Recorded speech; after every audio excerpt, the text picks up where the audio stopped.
Is working underground bad for your health? Welcome to Australian Mining for New Starters. And the other day I got asked a question on this video about whether working underground is going to be bad for your health and your lungs and other stuff like that. Well, the long and the short of it is no. And one of the reasons that it's not is because in all the states, they've got a mines health surveillance that you've got to do. Now, I'm going to use WA as an example, and then I'm going to talk about what happened in Queensland in a little while.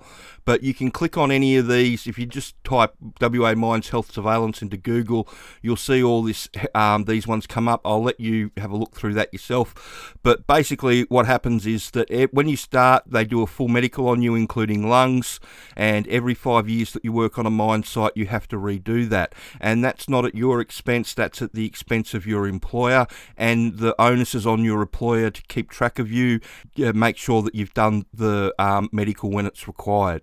Now, as well as doing that, in WA, they have on-site independent testing. So every 3 months or so, people will pitch up and they'll have a little machine that'll hook onto you, and it'll take in not only the noise, but it'll also take in the dust, and you just wear that around, and they do monitoring off that as well. So the way it works is that the more machines that you work in a space underground, the more cubic meters of airflow that you need through, and that's a lot of cubes that get put down the main decline to make sure that the air gets flushed enough. And it does.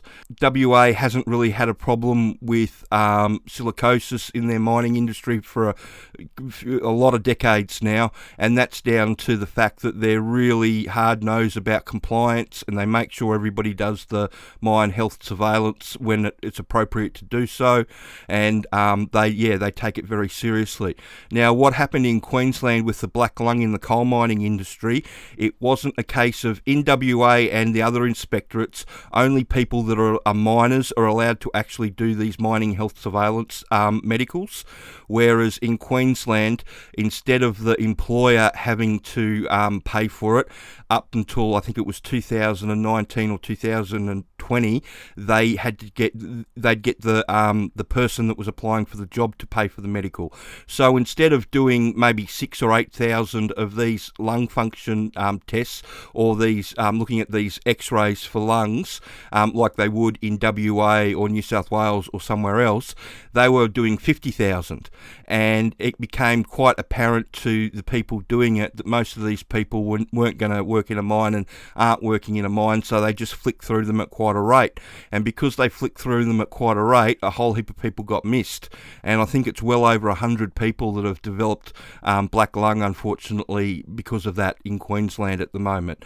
And they've had a big inquiry into it, and they've upped the standards, and they've made the employers now pay for the medicals moving forward and all that sort of stuff, the same as the other areas of the industry.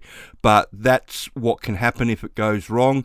But if you're working in WA or South Australia or Tasmania, or even New South Wales for that matter, they're pretty serious about the way that they do these things, and they stay on top of it, and that's part of the mines inspector's job, to get up there and make sure that everything's being done properly. But I hope that answers your question. And really, when you go for a job in an underground mine, especially a Hardrock underground mine, you do medicals, and they look after you, and they make sure that you're fit and healthy. They do treat you like a bit of cattle at time, and they're doing that at the moment with making sure everybody gets the jab before they go back to work. I think it's the beginning of the new year that everybody's got to now in WA if you're part of the resources sector, and that's just part of the industry.